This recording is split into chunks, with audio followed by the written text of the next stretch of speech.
اور اب اسی طریقے سے میں آپ کے سامنے 10 حوالے ایسے نقل کرتا ہوں جو اہل تشیع کے معتبر کتابوں سے ہیں، اور ان سب کتابوں سے یہی بات ثابت ہوتی ہے کہ حضرت علی رضی اللہ تعالیٰ عنہ کے صاحبزادی حضرت عمر رضی اللہ تعالیٰ عنہ کے گھر میں آئی، اور حضرت عمر رضی اللہ تعالیٰ عنہ کے رضامندی اور حضرت علی رضی اللہ تعالیٰ عنہ کی رضامندی کے ساتھ ہی آئی۔ اور ان میں پہلا حوالہ جو ہے علامہ باقر مجلسی کی کتاب بہار الانوار، اس کتاب کے 525 نمبر صفحے پر یہ بات لکھی ہوئی ہے کہ حضرت عمر رضی اللہ تعالیٰ عنہ کی حضرت ام کلثوم کے ساتھ نکاح ہوا اور حضرت علی رضی اللہ تعالیٰ عنہ نے کیا۔ اور اسی طرح یہی بات مسالک الافہام کے اندر بھی نقل کی گئی ہے، صفحہ نمبر 409 اور جلد 7۔ اور اسی طرح یہی بات منتہی الاعمال کتاب ہے، اس کے صفحہ نمبر 217 پر بھی ہے۔ اور یہی بات مناقب آل ابی طالب صفحہ نمبر 349 پر جلد نمبر 3 ہے، اس کے اندر بھی یہی بات بڑے واضح طریقے سے لکھی گئی ہے۔ اور مجالس المؤمنین صفحہ نمبر 204، اس پر بھی یہی بات لکھی ہوئی ہے۔ اور اسی طرح اہل تشیع کی کتاب معتبر کتاب المبسوط، اس کے صفحہ نمبر 272 جلد 4، اس کے اندر بھی یہی بات لکھی گئی ہے۔ وہاں یہ بھی وضاحت ہے کہ حضرت عمر رضی اللہ تعالیٰ عنہ کی جب نکاح ہوا تو 40,000 درہم جو تھے یہ حق مار نکاح کا مقرر کیے گئے۔ اور اسی طرح مجالس المؤمنین جلد 1 اور صفحہ نمبر 491،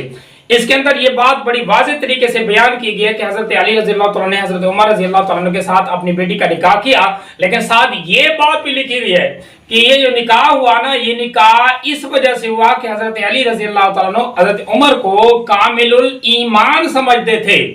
اسی وجہ سے اپنی بیٹی حضرت علی رضی اللہ تعالیٰ نے حضرت عمر رضی اللہ تعالیٰ کے ساتھ نکاح میں دی۔ اور اسی طرح ایک مسئلہ فروع الکافی کے اندر بھی یہی ہے، صفحہ نمبر جلد 6 اور صفحہ نمبر 75 پہ، کہ حضرت امام جعفر صادق رضی اللہ تعالیٰ عنہ سے ایک سوال کیا گیا کہ کیا جب کسی عورت کا خامد فوت ہو جائے تو اس کی عدت کہاں ہے، وہ عدت اپنی کہاں گزارے گی، اپنے شوہر کے گھر میں گزارے گی یا اپنے ماں باپ کے گھر چلی جائے گی؟ تو حضرت امام جعفر صادق نے کہا کہ وہ عورت جس جگہ پر چاہے اپنی عدت گزار سکتی ہے، اور دلیل کے طور پر یہ واقعہ بیان کیا کہ جب حضرت عمر رضی اللہ تعالیٰ عنہ وفات ہو گئی تو ان کی وفات ہونے کے بعد حضرت علی رضی اللہ تعالیٰ عنہ گئے اور اپنی بیٹی ام کلثوم کو اپنے گھر میں لے کر آئے اور انہوں نے عدت اپنے گھر میں آ کر گزاری۔ یہ حضرت امام جعفر صادق کی بات ہے جو ایک مضبوط کتاب فروع الکافی کے اندر درج ہے۔ اس سے بھی یہ ثابت ہوتا ہے کہ دیکھیں حضرت عمر رضی اللہ تعالیٰ عنہ کی نکاح حضرت ام کلثوم کے ساتھ ہوا تھا۔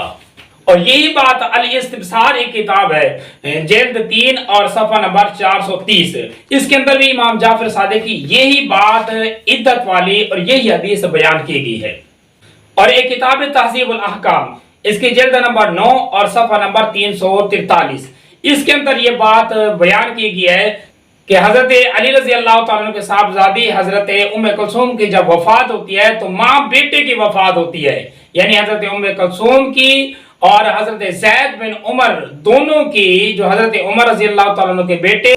اور ادھر حضرت عمر رضی اللہ تعالیٰ کی بیوی ام کلثوم، دونوں کی وفات ایک ہی ٹائم میں ایک ہی وقت میں وفات ہوئی، اور یہ تہذیب الاحکام کے اندر یہ بات بیان کی گئی ہے۔ تو اس سے بھی ثابت ہوتا ہے، دیکھیں حضرت عمر رضی اللہ تعالیٰ کے ساتھ نکاح بھی ہوا، شادی بھی ہوئی، اور ان کا ایک بیٹا بھی ہوا جس کا نام زید تھا، جو حضرت عمر رضی اللہ تعالیٰ کا بیٹا اور حضرت ام کلثوم رضی اللہ تعالیٰ عنہ کا بھی بیٹا تھا۔ تو یہ 10 حوالے ہیں، ان 10 حوالوں سے یہ بات ثابت ہوتی ہے کہ عمر حضرت علی کے داماد ہیں۔